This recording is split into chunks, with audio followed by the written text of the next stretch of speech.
दोस्तों, भारत की मिट्टी में एक ऐसा बीज बोया गया जिसने 100 साल में एक विशाल वटवृक्ष का रूप ले लिया।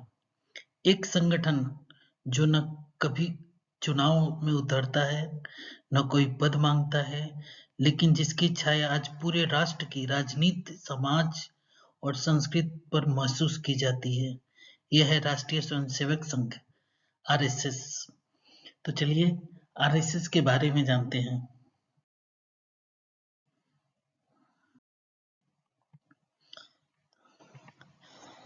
राष्ट्रीय स्वयंसेवक संघ जिसे आरएसएस के नाम से जाना जाता है, भारत का सबसे बड़ा स्वयंसेवी संगठन है।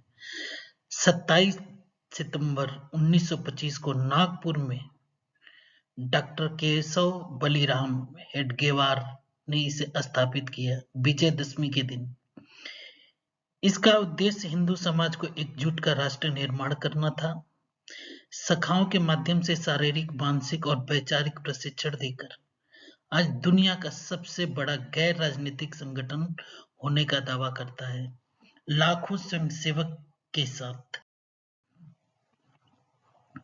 स्थापना का संदर्भ 1920 के दशक में खिलाफत आंदोलन और मोपला दंगे 1921 में हिंदू समाज की कमजोरी उजागर हुई। हेडगेवार, जो कांग्रेसी थे, ने हिंदू महासभा से प्रेरणा ली। 1925 में हेडगेवार वाड़ा नागपुर में पहली शाखा शुरू हुई। 1926 में नाम राष्ट्रीय स्वयंसेवक संघ पड़ा। 28 मई को पहली नित्य शाखा, 1927 में पहला प्रशिक्षण शिविर। तो स्थापना का संदर्भ समझते हैं। 1920 के दशक में खिलाफत आंदोलन क्या है? 1919 से लेकर 1922 तक चला ये आंदोलन। तुर्की के खलीफा के समर्थन में शुरू हुआ, जो प्रथम विश्व युद्ध के बाद ओटोमन साम्राज्य के विघटन के विरोध में था और भारत में असहयोग आंदोलन से जुड़ा। इसी पृष्ठभूमि में 1921 में मालाबार, जो केरल में है, में मोपाला विद्रोह, मोपला दंगे हुआ, जो खिलाफत आंदोलन के समर्थन और राष्ट्रीय, स्थानीय, कृषि, सामाजिक, धार्मिक मुद्दों का मिश्रण था, जिसमें मोपला मुसलमानों ने अंग्रेजों और कुछ हिंदुओं के खिलाफ हिंसा की, जिससे यह आंदोलन धार्मिक और कृषि संबंधी कारणों से जुड़ गया। खिलाफत आंदोलन 1919 से 1922 तक की पृष्ठभूमि में प्रथम विश्व युद्ध के बाद ब्रिटिश सरकार द्वारा तुर्की के सुल्तान खलीफा के की गई कार्रवाई के विरोध में यह आंदोलन शुरू हुआ, क्योंकि भारतीय मुसलमान खलीफा को अपना धार्मिक प्रमुख मानते थे। खलीफा के पद और ओटोमन साम्राज्य की रक्षा करना और ब्रिटिश नीति का विरोध करना। इस आंदोलन को भारत में विस्तार क्या हुआ? इस आंदोलन को महात्मा गांधी ने असहयोग आंदोलन के साथ जोड़ा गया, जिससे पूरे भारत में मुस्लिम और हिंदू समुदाय एकजुट किया। मोपला दंगे 1921, दक्षिण पश्चिम भारत का मालाबार क्षेत्र, जो केरल में है। यह विद्रोह मोपला समुदाय, मुख्यतः छोटे किसान और मजदूर, द्वारा किया गया था, जो खिलाफत आंदोलन से प्रेरित था और काश्तकारी सुधारों की मांग कर रहे थे। रीजन क्या था? धार्मिक पहलू। खिलाफत आंदोलन से जुड़ाव और इस्लाम के लिए खतरे की भावना। कृषि पहलू, भूमि स्वामित्व पैटर्न और काश्तकारी सुधारों के मुद्दे प्रमुख थे।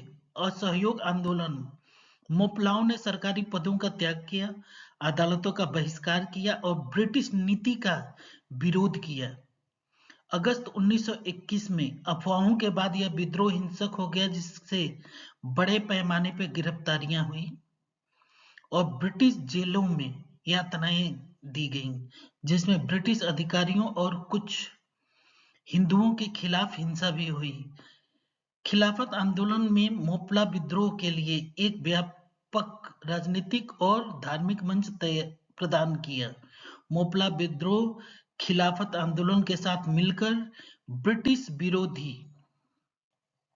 भावना और राष्ट्रीय आंदोलन को मजबूत करने का हिस्सा था, हालांकि इससे स्थानीय मुद्दे भी गहराई से शामिल थे। हेडगेवार काल। हेडगेवार पहले सरसंघचालक 1925 से 1940 तक रहे। 1929 में औपचारिक रूप से सरसंघचालक घोषित हुए। 1930 में जंगल सत्याग्रह में जेल गए। स्वयंसेवकों को प्रचारक बनाया। शाखाएं महाराष्ट्र से पूरे भारत में फैलाई। 21 जून 1940 को निधन हुआ। माधवराव गोलवलकर को उत्तराधिकारी बना गया और माधव सदाशिवराव गोलवलकर 1940 से लेकर के 1973 तक सरसंघचालक घोषित हुए। अब हेडगेवार काल क्या था, इसको भी समझते हैं। हेडगेवार ने 1925 में नागपुर में आरएसएस की स्थापना की। 1940 में उनकी मृत्यु तक इसके पहले सरसंघचालक रहे। 1929 में उन्हें आधिकारिक तौर पर सरसंघचालक घोषित किया। 1930 में उन्होंने ब्रिटिश जंगल कानूनों के खिलाफ सत्याग्रह में हिस्सा लिया और गिरफ्तार हुए, जिसके लिए उन्हें 9 महीने की सश्रम कारावास की सजा हुई। अकोला जेल में रहते हुए उन्होंने एक आरएसएस शाखा शुरू की जो विदर्भ क्षेत्र के लिए महत्वपूर्ण साबित हुई। स्वतंत्रता संग्राम में भूमिका इनकी थी। उन्होंने स्वतंत्रता संग्राम में सक्रिय भूमिका निभाई, कई बार जेल गए और उनकी गतिविधियों ने संघ के विस्तार में मदद की। जंगल सत्याग्रह भी इसी टाइम पे हुआ था। वन कानून का विरोध। ब्रिटिश सरकार ने वन अधिनियम लाकर ग्रामीणों को जंगल में प्रवेश करने, लकड़ी काटने, पशु चराने या वनोपज इकट्ठा करने से रोक दिया था, जिससे उनका जीवन यापन मुश्किल हो गया था। अंग्रेजों द्वारा वन उत्पादों के लिए कम मजदूरी देना या जबरन मजदूरी कराना भी एक बड़ा कारण था। आर्थिक और सांस्कृतिक प्रभाव। जंगल इन समुदायों की संस्कृति और आजीविका का विभिन्न अंग थे, जिसे कानून छीन रहे थे। इसमें घटना हुई मध्य प्रदेश के बैतूल में 1930 में गांधी जी के आह्वान पर बैतूल में एक आंदोलन शुरू हुआ, जहां गंजन कारकू जैसे नेताओं ने अंग्रेजों का विरोध किया। छत्तीसगढ़ सिहावा नगरी पंडित सुंदरलाल शर्मा और अन्य स्थानीय नेताओं के नेतृत्व में यह आंदोलन चला, जहां वनवासियों ने जय बूढ़ादेव के नारे लगाए। सिवनी दुर्गा शंकर मेहता के नेतृत्व में चंदन बगीचों में घास काटकर सत्याग्रह किया। चिरनेर जो महाराष्ट्र में है, 1930 में चिरनेर रायगढ़ में वनवासियों के लॉकडाउन तोड़ने के लिए सत्याग्रह किया, जिससे पुलिस फायरिंग भी हुई। इसमें स्वतंत्रता संग्राम से जमीनी स्तर पे भागीदारी बढ़ाई और हाशिए पे पड़े समुदायों के मुद्दे को राष्ट्रीय मंच पे लाया। इसने पर्यावरण और वन अधिकारियों के लिए भविष्य के आंदोलन की नींव रखी। यह अहिंसक प्रतिरोध सत्याग्रह की शक्ति का एक सशक्त उदाहरण था, जो सामाजिक और पर्यावरण न्याय की मांग करता था। गोलवालकर युग क्या था? एमएस गोलवलकर गुरुजी 1940 से 1973 तक सरसंघचालक ने संगठन को मजबूत किया। 1947 में विभाजन के दौरान पंजाब बंगाल में शरणार्थियों को सहायता दी। 1948 में गांधी हत्या के बाद 4 फरवरी को पहला प्रतिबंध 11 जुलाई 1949 को हटाया गया। संविधान को अपनाया और छात्र विंग एबीपी का स्थापना किया। इसको थोड़ा सा और हम समझते हैं। गोलवलकर ने संघ के दूसरे सरसंघचालक प्रमुख के रूप में संघ को एक मजबूत और सुसंगठित संगठन बनाया, जैसा कि एक लेख और पेज भी बताते हैं। शरणार्थी सहायता 1947 में भारत विभाजन के दौरान उन्होंने पंजाब और बंगाल में विस्थापितों और शरणार्थियों के लिए राहत कार्यों में महत्वपूर्ण भूमिका निभाई। गांधी हत्या और प्रतिबंध 1948 में महात्मा गांधी की हत्या के बाद 4 फरवरी 1948 को राष्ट्रीय स्वयंसेवक संघ पर प्रतिबंध लगा दिया गया। संघ पर हिंसा और सरकार विरोधी गतिविधियों के आरोप लगे। यह प्रतिबंध 11 जुलाई 1949 को हटा लिया गया। एबीपी की स्थापना हुई 1949 में। अखिल भारतीय विद्यार्थी परिषद की स्थापना हुई, जो शिक्षा जगत में संघ के विस्तार का एक महत्वपूर्ण कदम था। प्रतिबंध हटने के बाद संघ ने भारतीय संविधान को स्वीकार किया, उसके लोकतांत्रिक मूल्यों का समर्थन किया, जिससे संघ की छवि और स्वीकार्यता बढ़ी। एक घटनाएं एमएस गोलवलकर के नेतृत्व में आरएसएस के विकास और देश के सामाजिक राजनीतिक परिदृश्यों में उनकी भूमिका को दर्शाता है। प्रतिबंध और संघर्ष आरएसएस के क्या थे? 3 प्रतिबंध लगे। 1948 महात्मा गांधी की हत्या के समय, 1975 जब देश में इमरजेंसी लगा था, 1952 बाबरी विध्वंस और 1955 गोवा मुक्ति, और साथ में 1955 गोवा मुक्ति, 1963 में गणतंत्र दिवस परेड में 3000 संघ सेवकों के साथ में परेड हुआ जवाहरलाल नेहरू के कहने पे, निमंत्रण पे। गोलवालकर का निधन 5 जून 1973। बाला साहेब देवरस नए सरसंघचालक बनाए गए। अब इसको थोड़ा सा और समझते हैं। 1948 महात्मा गांधी की हत्या, गोडसे का संबंध बताते हुए आरएसएस पर प्रतिबंध लगा, जो 18 महीने तक चला। बाद में यह शर्त लगाकर हटाया गया कि आरएसएस संविधान मानेगा और राजनीति से दूर रहेगा। 1975 इंदिरा गांधी सरकार ने आपातकाल के विरोध के कारण आरएसएस पर प्रतिबंध लगाया।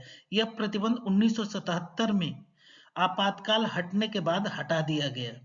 1992 बाबरी मस्जिद विध्वंस के बाद, बाबरी मस्जिद गिरने के बाद लगे प्रतिबंध में आरएसएस भी शामिल था, हालांकि बाद में यह हटा दिया गया। प्रमुख संघर्ष और चुनौतियां क्या थी?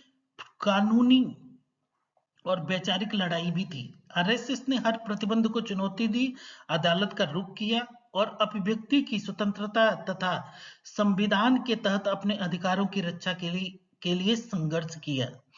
अक्सर विपक्षी दल आरएसएस पे वैचारिक विरोध के कारण निशाना बनाते हैं और राज्य सरकारों द्वारा अनावश्यक प्रतिबंध लगाने का आरोप लगाते हैं। सामाजिक सांस्कृतिक गतिविधियां, प्रतिबंधों के बावजूद भी, इतने सारे प्रतिबंध लगाने के बावजूद भी आरएसएस की शाखाएं शिक्षा, स्वास्थ्य और सेवा कार्यों में सक्रिय रही, जिससे उसकी पहुंच बढ़ी और भारतीय राजनीति में उसका प्रभाव भी बढ़ा, खास करके बीजेपी जैसी पार्टियों के माध्यम से।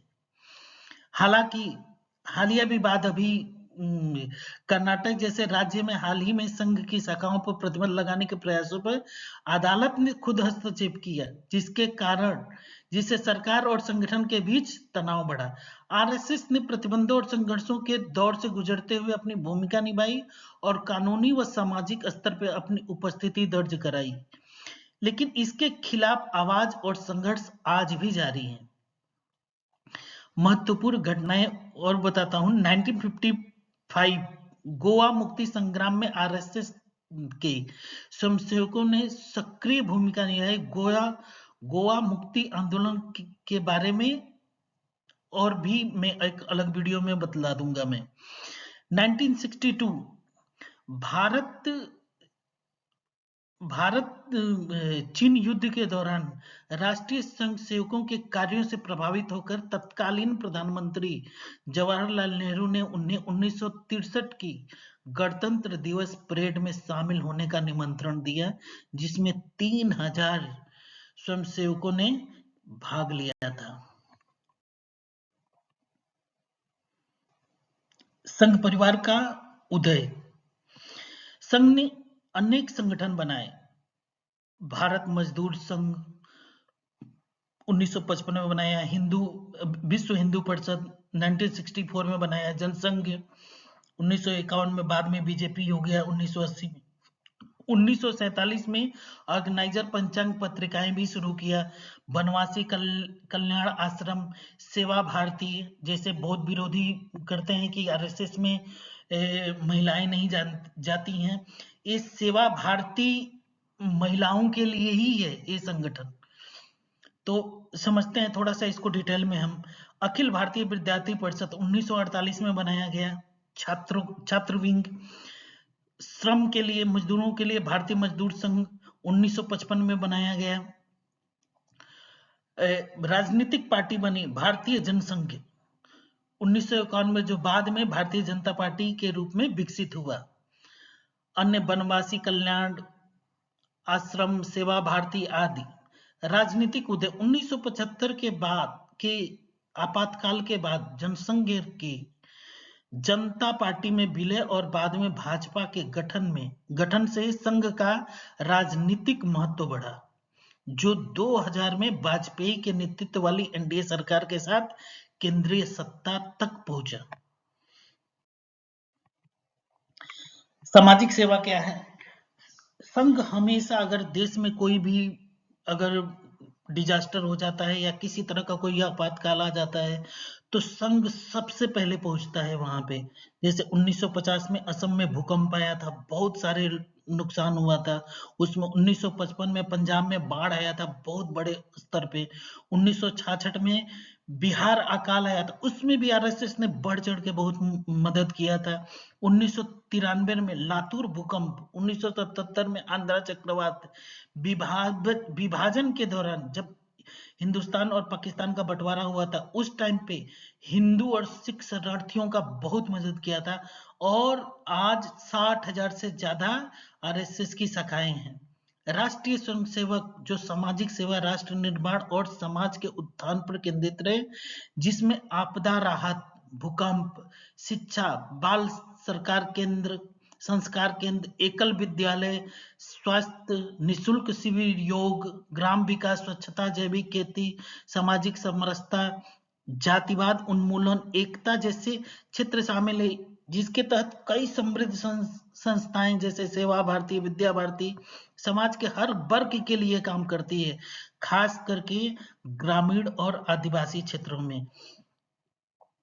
प्रमुख कार्यक्षेत्र इसका आपदा प्रबंधन, डिजास्टर मैनेजमेंट, प्राकृतिक आपदा, बाढ़, भूकंप, महामारी के दौरान स्वयंसेवक तुरंत राहत और पुनर्वास कार्य करते हैं, जैसे भोजन, वस्त्र, दवाइयां पहुंचाना। भारतीय सांस्कृतिक और मूल्यों पर आधारित शिक्षा देने के लिए बाल संस्कार केंद्र, एकल विद्यालय और गुरुकुल चलाए जाते हैं, खासकर वंचित क्षेत्रों में। निशुल्क चिकित्सा शिविर लगाते हैं, योग और प्राकृतिक चिकित्सा का प्रचार किया जाता है और ग्रामीण क्षेत्रों में स्वास्थ्य जागरूकता फैलाई जाती है। ग्राम विकास, गांवों को आत्मनिर्भर बनाने के लिए स्वच्छता अभियान, जल संरक्षण, जैविक खेती और रोजगार प्रशिक्षण पर जोर दिया जाता है। सामाजिक समरसता, जाति, भाषा और क्षेत्रीय भेदभाव को खत्म करने के लिए समरसता भोज और संपर्क अभियान चलाए जाते हैं, जिससे समाज में एकता बढ़े। संबद्ध संगठन, आरएसएस सीधे कार्य करने के बजाय कई संगठन जैसे भारतीय विद्या भारती, सेवा भारती, वनवासी कल्याण आश्रम के माध्यम से सेवा कार्य करता है, जो शिक्षा, स्वास्थ्य, संस्कृति और ग्रामीण विकास के लिए सक्रिय है। आरएसएस का उद्देश्य और लक्ष्य एकदम मजबूत है। आरएसएस का लक्ष्य एक मजबूत, आत्मनिर्भर और सांस्कृतिक रूप से समृद्ध राष्ट्र का निर्माण करना, जहां हर व्यक्ति अनुशासित, देशभक्त और सेवाभावी हो और समाज के हर वर्ग को समान अवसर मिले। ऐसा आरएसएस सोचता है और इसी सोच के साथ वो अपना सारा काम करता है। प्रमुख सरसंघचालक, देवरस 1973 से 1994, राजेंद्र सिंह 1994 से 2000 तक थे, के एस सुदर्शन 2000 से 2009 तक, और अभी मोहन भागवत जी 21 मार्च 2009 से अभी तत्काल तक हैं। दत्तात्रेय होसवाले सहकारी वाह 2021 से हैं।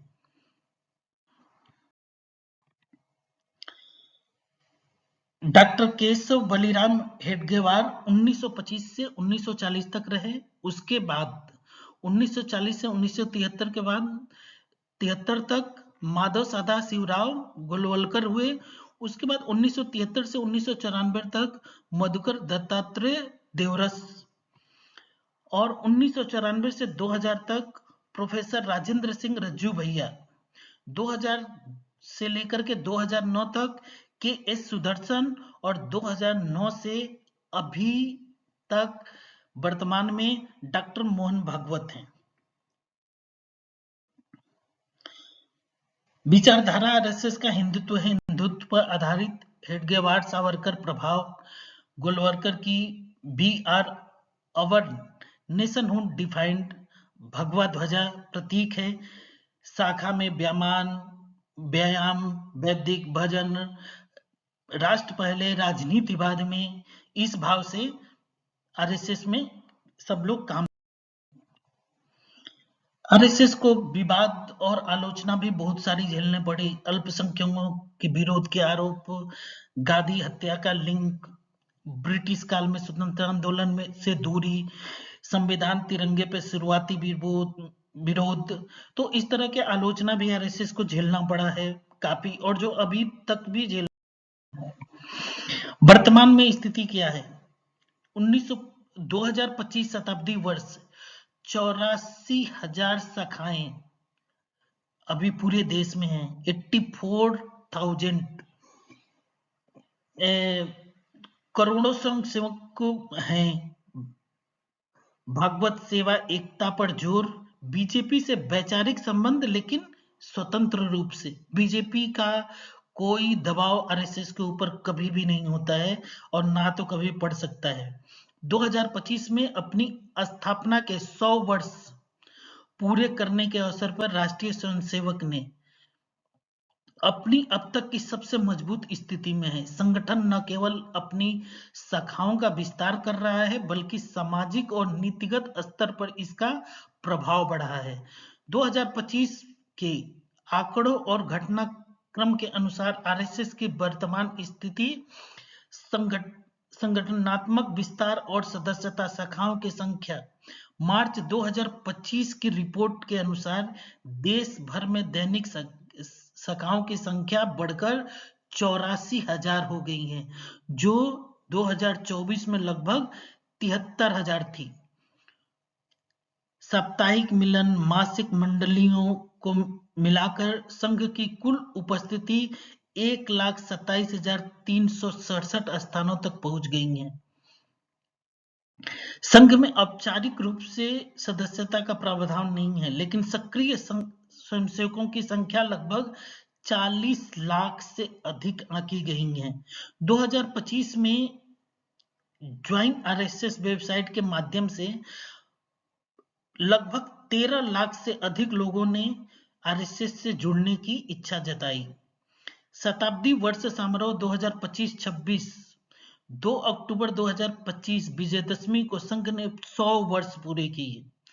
इसी वर्ष 2 अक्टूबर 2025 विजयदशमी के दिन आरएसएस ने 100 वर्ष पूरे किए। इस अवसर पर प्रधानमंत्री नरेंद्र मोदी जी ने एक विशेष स्मारक डाक टिकट और एक सिक्का जारी किया। संघ ने हर गांव हर बस्ती अभियान के तहत नवंबर 2025 से नवंबर 2026 के बीच देश के प्रत्येक घर तक पहुंचने का लक्ष्य रखा। शताब्दी वर्ष के लिए संघ ने 5 मुख्य विषयों, सामाजिक समरसता, कुटुंब प्रबोधन, पर्यावरण संरक्षण, स्वदेशी और नागरिक कर्तव्य पर ध्यान केंद्रित किया है। कानूनी और सरकारी स्थिति भी इसके प्रतिबंध हटाना। जुलाई 2024 में भारत सरकार ने एक महत्वपूर्ण निर्णय लेते हुए सरकारी कर्मचारियों के संघ की गतिविधियों में भाग लेने पर लगा 58 साल पुराना प्रतिबंध हटा दिया। पहले ये था कि एमपी के हाई कोर्ट ने आदेश से हटाया गया। पहले ये था कि कोई भी गवर्नमेंट एम्प्लॉय आरएसएस से जुड़ा नहीं होना चाहिए। कानूनी स्वरूप संघ प्रमुख मोहन भागवत ने स्पष्ट किया कि आरएसएस कानूनी रूप से व्यक्तियों के एक निकाय के रूप में कार्य करता है और एक गैर राजनीतिक संगठन है। सामाजिक और राजनीतिक प्रभाव, वैश्विक उपस्थिति। दिसंबर 2025 तक संघ का प्रभाव भारत के बाहर भी बढ़ा है, जहां हिंदू स्वयंसेवक एचएसएस के माध्यम से भारतीय संस्कृति का प्रचार किया जा रहा है। नीतिगत प्रभाव, शिक्षा नीति एनईपी अनुच्छेद 370 का निरसन और अयोध्या में राम मंदिर निर्माण जैसे मुद्दों पर संघ की वैचारिक जीत को उसके प्रभाव के रूप में देखा जाता है। वर्तमान में संघ का नेतृत्व सर संघचालक मोहन भागवत कर रहे हैं, जो 2009 से इस पद पे हैं। इसके साथ सर कार्यवाह दत्तात्रेय होसबोले संगठन के प्रशासनिक कार्यों का संचालन कर रहे हैं। अब आरएसएस की विरासत और भविष्य क्या है? 100 वर्षों का सेवा, चुनौतियां, विवाद, विस्तार, भविष्य, सामाजिक सद्भाव, राष्ट्र निर्माण, आरएसएस का सफर। राष्ट्रीय स्वयंसेवक ने वर्ष 2025 में अपनी स्थापना का 100 वर्ष पूरे किए। यह संगठन अपनी ऐतिहासिक विरासत और भविष्य के लक्ष्य के बीच एक महत्वपूर्ण मोड़ पे है। आरएसएस की विरासत 1925 से लेकर 2025। 1925 में विजयदशमी के दिन डॉक्टर केशव बलिराम हेडगेवार द्वारा स्थापित आरएसएस की यात्रा एक छोटे समूह से शुरू होकर विश्व के सबसे बड़े स्वयंसेवी संगठन तक पहुंची। सांस्कृतिक राष्ट्रवाद, संघ को मूल विरासत हिंदू राष्ट्र की अवधारणा और भारतीय संस्कृति के पुनर्जागरण पर टिकी है। समाज सेवा और आपदा प्रबंधन, प्राकृतिक आपदाओं के समय संघ ने स्वयंसेवकों की सक्रियता और सेवा, भारतीय जैसे संगठनों के माध्यम से सामाजिक कल्याण का इसकी विरासत का अहम हिस्सा रहा है। वर्तमान में संघ ने 1,27,000 से अधिक शाखाएं भारत में 51,570 से अधिक स्थानों पर फैली हुई हैं। वैचारिक प्रभाव क्या है? संघ ने भारतीय राजनीति, शिक्षा और सामाजिक विमर्श को गहराई से प्रभावित किया है, जिसमें प्रधानमंत्री श्री नरेंद्र मोदी जी ने भारत की अमर संस्कृति और आधुनिकीकरण का वटवृक्ष कहा है। भविष्य का विजन 2025 और उसके बाद शताब्दी वर्ष के अवसर पर आरएसएस ने भविष्य के लिए पंच परिवर्तन का रोड मैप तैयार किया है। 5 परिवर्तन, जिसका उद्देश्य समाज का सर्वांगीण विकास, सामाजिक समरसता, जाति और क्षेत्रीय भेदों को मिटाकर समाज में एकता स्थापित करना, कुटुंब प्रबोधन, परिवार के मूल्यों और पारंपरिक संस्कारों को सुदृढ़ करना, पर्यावरण संरक्षण, जल संरक्षण, प्लास्टिक मुक्त जीवन और हरियाली बढ़ाने पर जोर देना, स्वदेशी जीवन शैली, स्वयं आत्मनिर्भरता के भाव को जगाना और विदेशी मानसिकता से मुक्त होकर स्वदेशी वस्तुओं और विचारों को अपनाना। नागरिक कर्तव्य, समाज के प्रति नागरिक उत्तरदायित्व और अनुशासन की भावना को बढ़ावा देना। प्रमुख आगामी लक्ष्य, शाखा विस्तार, संघ का लक्ष्य अक्टूबर 2026 तक भारत के हर मंडल, गांव, मोहल्ला में अपनी उपस्थिति दर्ज कराना और 1 लाख से अधिक दैनिक शाखाएं संचालित करना। युवा जुड़ा, भविष्य की चुनौतियों के लिए युवाओं को जोड़ने हेतु डिजिटल युग के अनुरूप अपने सहयोगी संगठन जैसे विद्यार्थी परिषद, विश्व हिंदू परिषद का आधुनिकीकरण किया जा रहा है। राष्ट्रव्यापी संपर्क अभियान, नवंबर 2025 से जनवरी 2026 के बीच हर गांव, हर बस्ती, घर घर अभियान के माध्यम से समाज के हर वर्ग तक पहुंचने की योजना है। संघ का भविष्य केवल शाखाओं तक सीमित न रह के सामाजिक परिवर्तन के एक सक्रिय माध्यम के रूप में खुद को स्थापित करने की दिशा में अग्रसर है। उम्मीद है इस वीडियो में सब कुछ कवर हो चुका है। संघ का 100 साल का यात्रा। उम्मीद है वीडियो अच्छी लगी है। वीडियो अच्छा लगा हो लाइक करें, शेयर करें, सब्सक्राइब करें और अपना फीडबैक जरूर दें। और बहुत बहुत धन्यवाद वीडियो देखने के लिए। Thank you so much.